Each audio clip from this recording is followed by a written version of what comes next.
இது எல்லாமே வெள்ளை கலரு. இதில் ஒரு பூ இருக்குது பாருங்கள், வைலட் கலர். இது என்ன அவரைக்காயா இல்லை பீன்ஸான்னு தெரியல. வைலட் கலரில் பூத்துருக்கு இந்த பூ. இந்த பக்கம் வெள்ளை கலர் வச்சுருக்காங்க, இதில் வந்து பர்பிள் கலர். பூவே எவ்வளோ சூப்பராக இருக்குல்ல, அழகாக இருக்குது.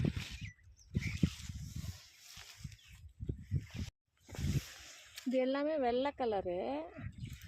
இதில் ஒரு பூ இருக்குது பாருங்கள், வைலட் கலர். இது என்ன அவரைக்காயா இல்லை பீன்ஸான்னு தெரியல. வைலட் கலரில் பூத்துருக்கு இந்த பூ. இந்த பக்கம் வெள்ளை கலர் வச்சுருக்காங்க, இதில் வந்து பர்பிள் கலர். பூவே எவ்வளோ சூப்பராக இருக்குல்ல, அழகாக இருக்குது.